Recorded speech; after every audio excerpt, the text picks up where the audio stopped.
मला अतिशय आनंद आहे की जे काही आंदोलन सुरू होतं, उपोषण सुरू होतं आणि चलो मुंबई सुरू होतं, त्याला आज एक प्रकारे अतिशय चांगला मार्ग निघून आणि त्याची सांगता झालेली आहे।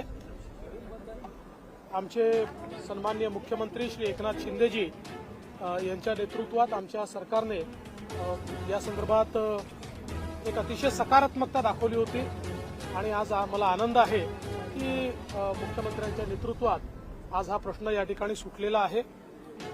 मी श्री मनोज जरांगे पाटील यांचं देखील अभिनंदन करतो आणि त्यांचेही आभार मानतो की हा जो काही मार्ग आहे तो मार्ग त्यांनी स्वीकारला। कारण आम्ही सुरुवातीपासून हे सांगण्याचा प्रयत्न करत होतो की जो काही मार्ग आहे तो आपल्याला कायदेशीर काढावा लागेल, कायद्याच्या आत राहून काढावा लागेल, संविधानाच्या आत राहून काढावा लागेल आणि म्हणून सरसकट आपल्याला करता येणार नाही। मात्र ज्यांच्याकडे नोंदी आहेत त्यांच्या रक्तनात्यातल्या लोकांना आपल्याला ते देता येईल आणि त्या संदर्भात सर्वोच्च न्यायालयाचे देखील आदेश आहेत, त्या संदर्भात संविधानाची देखील तरतूद आहे आणि त्यामुळे अशा प्रकारचा मार्ग जर निघाला तर त्यातनं ज्या काही अडचणी आहेत त्या अडचणी आपल्याला दूर करता येतील आणि मला आनंद वाटतो की हा जो काही मार्ग आहे तो मार्ग सरकारने त्या ठिकाणी स्वीकारला आणि आंदोलक असलेले श्री मनोज जरांगे पाटील यांनी देखील स्वीकारला। यामुळे मराठा समाजाचा एक मोठा प्रश्न देखील सुटणार आहे आणि त्याचसोबत सगळ्यात महत्त्वाचं जे आहे की ओबीसी बांधवांच्या मनामध्ये जी भीती होती की कुठेतरी आमच्यावर अन्याय होईल का, तर ओबीसी बांधवांवर देखील कुठलाही अन्याय आम्ही यामध्ये होऊ दिलेला नाही। त्यामुळे मला असं वाटतं की राज्यातल्या सगळ्या समाजांना न्याय देण्याचा जो प्रयत्न राज्य सरकारचा आहे त्यातनं आजचा अतिशय चांगला अशा प्रकारचा निर्णय घडलेला आहे। सांगितलं जातं त्याला 16 फेब्रुवारीपर्यंत एक हरकती आक्षेपची पण एक त्याच्यामध्ये तरतूद आहे। भुजबळ साहेबांनी काहीशी नाराजी व्यक्त केली आहे। नाही, असं आहे की आक्षेप वगैरे ही एक कार्यपद्धती असते, ती कार्यपद्धती त्या ठिकाणी जी काही असेल ती पूर्ण केली जाईल आणि भुजबळ साहेबांना देखील मी या निमित्ताने अतिशय स्पष्टपणे सांगू इच्छितो की कुठल्याही प्रकारे ओबीसींवर अन्याय होईल असा कुठलाही निर्णय राज्य सरकारने घेतलेला नाही। किंबहुना जी काही त्या ठिकाणी नोंदी असलेल्यांना प्रमाणपत्र मिळण्याकरता ज्या अडचणी येत होत्या त्या अडचणी आपण दूर केलेल्या आहेत। ज्यांच्या नोंदी नाहीत किंवा ज्यांच्याकडे कुठला पुरावा नाही अशा लोकांना देण्याच्या संदर्भातला निर्णय नाही आहे, तर ज्या लोकांचा खऱ्या अर्थानं कायदेशीरदृष्ट्या अधिकार होता पण त्यांना ते मिळत नव्हतं किंवा त्याच्यामध्ये खूप कार्यपद्धती क्लिष्ट होती किंवा कार्यपद्धती अशी होती की त्यांना ते मिळूच शकत नव्हतं, अशी कार्यपद्धती सोपी करून त्यांना मिळण्याचा रस्ता मोकळा केला आहे। त्यामुळे मला असं वाटतं की या सगळ्या गोष्टीचा अभ्यास केल्यानंतर भुजबळ साहेबांचं देखील या ठिकाणी समाधान होईल। कारण आमची पहिल्या दिवशीपासून ही भूमिका आहे की ओबीसी समाजावर अन्याय होऊ द्यायचाच नाही, त्यामुळे आम्ही तो होऊ दिलेला नाही।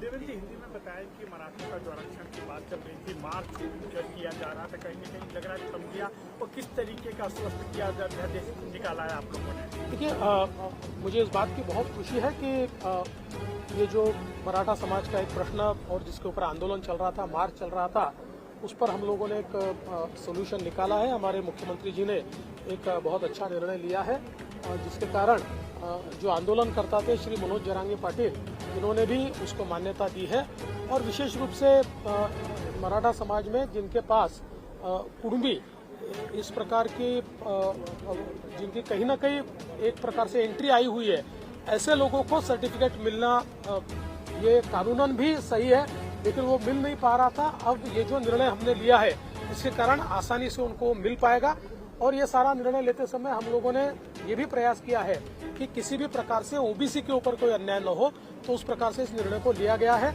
और मैं आंदोलक श्री मनोज जरांगे पाटिल इनका भी अभिनंदन करना चाहूंगा कि उन्होंने भी संविधान के तहत या सुप्रीम कोर्ट के ऑर्डर के तहत जो चीज हो सकती है उसी चीज को उन्होंने मांगा और उस चीज को हमने दिया।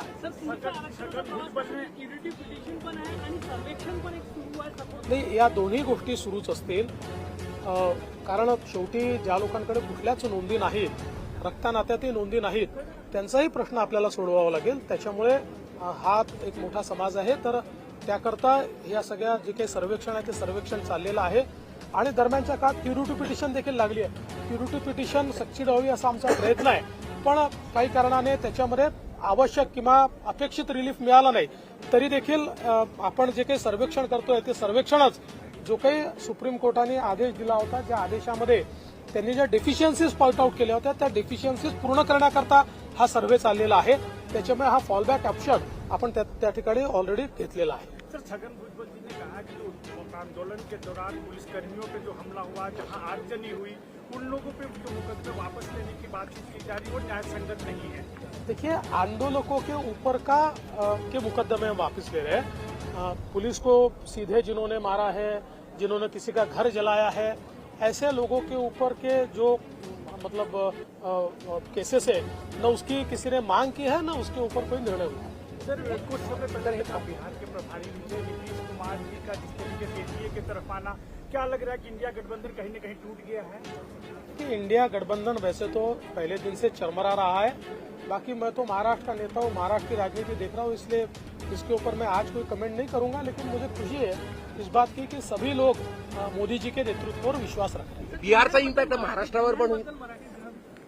असं आहे की गुन्हे मागे घेण्याचा आदेश आम्ही दिलेला आहे आणि आंदोलनातले जे काही गुन्हे आहेत, मग ते अंतरावाली सराटीचे असो किंवा इतर ठिकाणचे असो, ते गुन्हे निश्चितपणे मागे घेतले जातील. मात्र घर जाळण्याचे गुन्हे असतील, पोलिसांवर ज्या ठिकाणी ज्यांनी थेट हल्ला केलेला आहे किंवा डायरेक्ट आग लावली आहे, सरकारी बसेस जाळलेल्या आहेत, असे जे काही गुन्हे आहेत त्या गुन्ह्यांच्या संदर्भात आपल्याला माहिती आहे की कोर्टाचाच आदेश आहे की असे गुन्हे हे कोर्टाच्या आदेशाशिवाय परत घेता येत नाही.